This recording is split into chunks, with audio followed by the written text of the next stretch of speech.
Good evening. Good evening. Welcome to our little show. It's Friday night. I hope you're feeling all right. The party's here out in Midtown. So let's go ahead and get it started. There's a lively conversation going on right now. I think the conversation is involving one of our digital producers and two of our Nightside producers about Beyonce. Jordan, what's your favorite song on this album? My favorite song? Yes. Right? It's three-way tie between Riverdance, Riverdance, Spaghetti, Spaghetti, Sweet Honey Bucket. Sweet Honey who? Bucket. Like Spell bucket, that. like, Like cow, like horses bucking? yeah, like Okay. you buck kind of. Sweet. By the way, this is all being streamed right now for the people. So I was okay, good. Okay. Good evening, y'all. So we're gonna dive into the forecast because that's what you came here for. But I wanted to give y'all a second to get into the room, and we will dive into it. And of course, we always have to tell you about the most impactful thing first. That is the purpose of our first alert.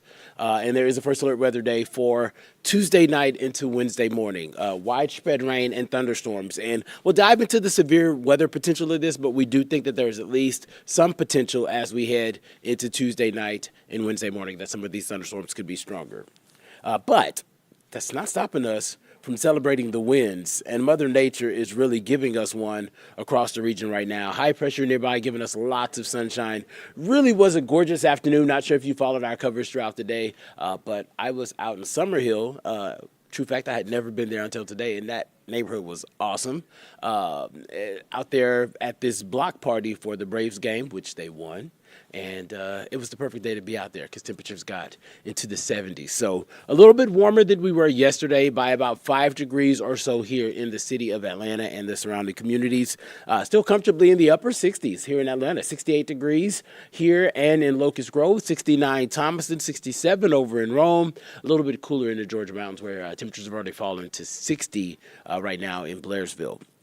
The pollen count, y'all know it's extreme. Y'all know it's up there. It was worse yesterday, but it is still in territory that had me sneezing this afternoon, had my eyes a little runny. Ragweeds have come up a little bit, and the mold spores have actually come down a little bit. But yeah, it's just really not the best of times. We're pretty much in peak pollen season, so this is not unexpected. That's going to continue to be the case as we head through the next few hours. If you're going to check out Kevin Hart tonight, he is in town hitting the stage out in Sandy Springs at 9:30. Want to get some laughs in? I think it's a good night to do it. Temperatures are going to still be in the 60s by the time the show kicks off, and we'll slide into the upper 50s by the time it wraps up. So I think you may need a light jacket if you're cold natured, but not a terribly uncomfortable evening. Not as cold as last night where we woke up in the 30s and low 40s. It's going to be closer to 50 degrees here in the city. Mostly clear skies, not as breezy, not as chilly. For those inquiring minds out there that want to know why it's clear again tonight, but we're going to be 5 to 8 degrees warmer. Yesterday we were dealing with a north wind. Today we're dealing with a southwest wind, and that little bit of a shift can make all the difference in how things feel. So that's why we're a little bit warmer tonight. Expecting some clouds around for the morning, but sunshine really dominates the day. It's going to be gorgeous outside tomorrow. Temperatures are going to be even better than they were today, so go ahead and make your plans to get out into the streets. 70 degrees already at 12 o'clock. I think tomorrow's going to be a great. I know they say Sunday is the fun day and Sunday is a fun day, but I think Saturday is a good day to be fun too as well. And I think you should go ahead and make your brunch reservations, request a patio table, 75 at around the 3 o'clock hour, climbing into the upper 70s for the second half of the afternoon. Really a gorgeous, gorgeous day. I don't know about you, but I'm going to be running. I'm going to get a nice, maybe 4 mile run. May try to push it to 5, but I'm a big boy, so 4 is good enough.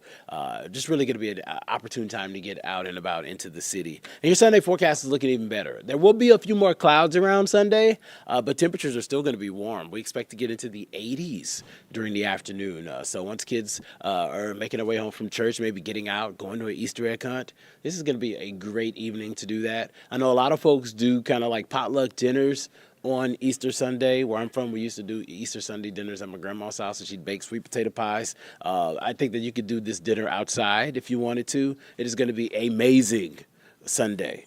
And then those warm numbers are going to stick around into the beginning of the work week Monday as well. But then we start to look for the potential for these thunderstorms to be stronger Tuesday night into Wednesday morning. And we've been watching this system for several days. We first alerted you to this system yesterday, and now we're just adding a little bit more meat and potatoes to what we expect. And yesterday we told you the potential for strong thunderstorms was there. Now we're saying the potential for severe thunderstorms are there. So that's an elevation there. Still nothing to get worried about, nothing to go and write home about, just something for you to check back in. It's the weekend. So I know you may not check in with us tomorrow, but do me a favor, check in on that First Alert Weather app on Sunday. Check into one of our newscasts Sunday so that you can get some of the updated data that we have. Team of 7 meteorologists, we're working this for you always and forever. So go ahead and do that. This is something that we're going to fine tune as we head through the weekend. We'll get a little bit better of an idea on this atmosphere and the potential risks that are going to be there. Right now, we know that this is going to be a massive storm system to our west. So you're going to start to hear about this system in the news. Unfortunately, probably producing some damaging winds, probably producing multiple tornadoes to our west. And this system will be moving into our area. There are some things that are working in our favor. I know that the timing isn't opportune, happening overnight, but because it's happening overnight, it's technically happening when the atmosphere itself, with nothing else embedded or is going to be its most stable. So I don't know if you guys ever hear us talking about storms moving in through the afternoon, the heating of the day. Yeah, that causes the atmosphere to be unstable. So if it's not heating, it's more stable. Cooler air is more stable. We're coolest at night. So that's our thinking here. But once again, there's going to be some dynamics at play that are outside of just the timing that could cause us to see some of these thunderstorms latch onto some of the energy that they're going to have moving in from the west to the east. Something that we haven't really had so much of this year with these storms as they've moved in. And that's instability. That's going to be CAPE. It stands for convective available potential energy, but sometimes we show graphics on TV and it says storm fuel. This system looks to have some storm fuel with it as it moves in, which means that outside of having energy from the heating of the sun, it's going to have its own embedded energy. So that's something that we're watching. The Storm Prediction Center has highlighted Northwest Georgia as having the best chance of seeing some of these severe thunderstorms. There's about a 15% chance, and this is still day 5, I believe. This is still 5 days away, so we'll be working this for you as we head through the next couple of days. Let me give you the timeline because I know that's what you're really here for.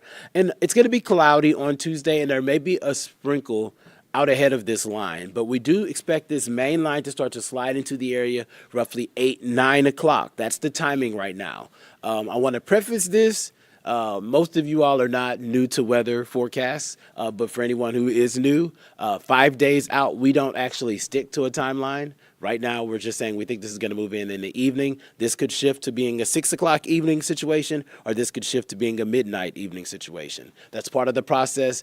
We give you a first alert so that you know that we're watching it, so that you tune in maybe just a little bit more regularly than you normally do, just to make sure that you get whatever our updated timeline is. Right now, this looks like Northwest Georgia, 8, 9 o'clock, moving into our area, the city through the early morning hours. And right now, that guidance has the bulk of this energy out of our area by morning. So that means that by the time a lot of you are getting out on the roadways, the rain and the thunderstorms are gone. The roads are probably still a little slippery, so that's something you'll need to watch out for. But looks like we'll be able to drop that first alert weather day early in the morning, and then things will gradually trend a little bit clearer and cooler on the backside of this system. So 7-day forecast with, of course, your weekend in view. The weekend is amazing. Say it with me, y'all. Amazing. Temperatures climbing into the upper 70s tomorrow with lots of sunshine, getting into the 80s by Easter Sunday. Hanging out there on Monday, we'll see more clouds build into the area. I actually think Monday's going to be the cloudiest day of the forecast until that rain starts to move in late Tuesday night into Wednesday. And I know that you're probably looking at these rain chances and seeing 30 and 20%. 30% is for Tuesday. 20% is for Wednesday, but there's a period in between the two. In the overnight hours, we're talking 11, 12, 1, 2. If you download the First Alert Weather app, you'll see that our nighttime forecast has a higher rain chance, and that's because that's where we think the bulk of this rain will occur. The rain and thunderstorms are going to move in through the overnight. So I think we've made that clear. I don't want to beat a dead horse, but I wanted to make sure that you guys got that. Temperatures on the backside of this system will trend cooler on Wednesday, only getting into the upper 50s. Morning temperatures will fall back into the low 40s, and then we will eventually see temperatures rebound back into the upper 60s on Friday. So now you guys know what we're tracking. You know what we're keeping our eyes on. I was looking at some data down the pipeline, and it looks like around the 6th of April, we could be dealing with more cooler air moving in. So we could see a lot of our communities again dip into the 30s around the 5th, 6th. In the morning, the afternoons will be a little bit milder, but that's something we're watching. Just for all those folks who think that, you know, the frost season is over, looks like we may not be completely done. That's something we'll continue to fine tune, and I'll have those updates for you. Not just me, but the whole team of us. We're gonna have those updates for you every time we get new data. So y'all are quiet on YouTube, and I'm gonna give y'all a pass because it's Friday night and y'all have things to do, and I understand that. But I am here for any questions, comments, suggestions, thoughts. Otherwise, I'm going to leave you all with the 7-day forecast so that you can do what you need to do with it so that you can prepare. We will have a final look at a lot of this data that we've been breaking down tonight at 10 o'clock on Peachtree TV. And if you're a person who's up really late on Atlanta News First, we will come on directly after the game. So have a good night, y'all. Be safe, enjoy the weekend, and get outside.